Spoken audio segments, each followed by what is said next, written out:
वालिदैन के हुकूक पर आपके सामने अगली तकरीर पेश होगी अक्सा कौसर के जरिए।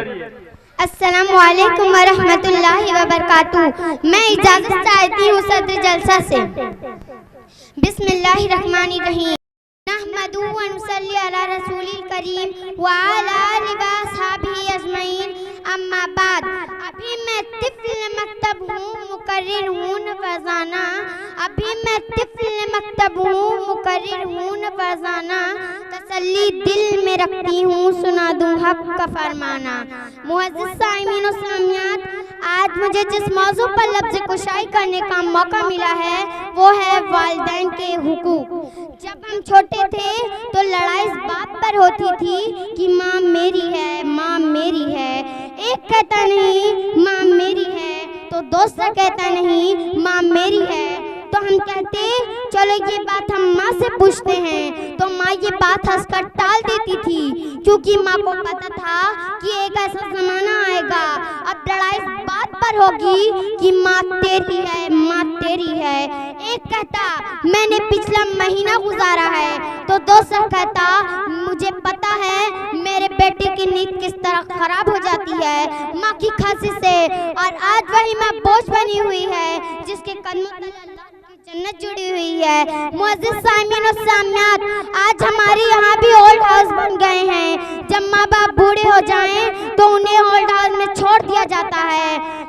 एक नौजवान शख्स का वाक़या है, उसने अपनी माँ को ओल्ड हाउस में छोड़ आया और साथ ही साथ ओल्ड हाउस वाले को नंबर भी दिया और कहा अगर माँ मरने के करीब आ जाए तो फोन कर देना। आखिर वो दिन करीब आया, ओल्ड हाउस वाले ने फोन किया और कहा तेरी माँ मरने के करीब है, मुलाकात करनी है तो आ जा। वो शख्स आता और कहता माँ अगर तेरी कोई ख्वाहिश हो तो मुझे जरूर बताना। तो माँ कहती बेटा ये ओल्ड हाउस है जिसमें तूने मुझे जमा कराया है, ये ओल्ड हाउस के कुछ पंखे खराब हो गए हैं, तू इसे ठीक करा दे। तो बेटा कहता माँ अभी से ठीक कराने का क्या फायदा। तो माँ कहती बेटा ये पंखे मैं अपने लिए नहीं बल्कि तुम्हारे लिए लगवाना चाहती हूँ। अगर फिलहाल तुम्हारी औलाद तुम्हें ओल्ड हाउस में छोड़ आएगी तो मुझे कब्र में भी नींद नहीं आएगी कि मेरे लाल को गर्मी लग रही है। अब मैं आखिर में रब्बुल इज्जत से ये दुआ करती हूँ, अल्लाह तमाम बहनों और भाइयों को माँ बाप के हुकूक अदा करने की तौफीक अता फरमाए। व मा अलैना इल्लल बलाग। अस्सलामु अलैकुम व रहमतुल्लाहि व बरकातुहू। हाज़रीन मोहतरम, माँ वो हस्ती है कि जिसके बारे में नबी अकरम सल्लल्लाहु अलैहि वसल्लम ने इरशाद फरमाया हुमा जन्नतुका व नारुक, कि एक मर्तबा सहाबा किराम का एक ग्रुप आता है और अल्लाह के नबी से पूछता है कि ऐ अल्लाह के नबी वालिदैन का हक हम पर क्या है। तो आपने फरमाया वही तुम्हारी जन्नत है या वही तुम्हारी जहन्नम है, यानी अगर तुम उनकी खिदमत करोगे तो उसका सिला जन्नत की सूरत में मिलेगा, अगर तुम उनकी नाफरमानी करोगे तो तुम्हें वो जहन्नम की सूरत में उसका बदला मिलेगा।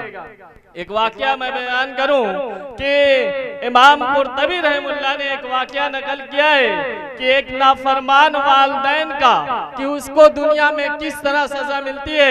अल्लाह के नबी सल्लल्लाहु अलैहि वसल्लम ने इरशाद फरमाया कि तमाम गुनाहों की सजा अल्लाह ताला आखिरत के लिए मुअख्खर कर देता है, लेकिन वालिदैन की नाफरमानी की सजा इसी दुनिया में देकर रहता है। एक मिसाल के जरिए आपको बतलाऊं कि एक आदमी जा रहा है, एक जवान आदमी है, एक बूढ़ा शख्स है, बूढ़े शख्स को जवान आदमी मार रहा है। तो उससे पूछा गया कि इस बूढ़े को क्यों मार रहे हो। तो उसने कहा कि इसने अपने वालिदैन को मारा था, इसने अपने बाप को मारा था। तो बाप से पूछा गया ऐसा क्यों, क्या हकीकी ऐसा ही है।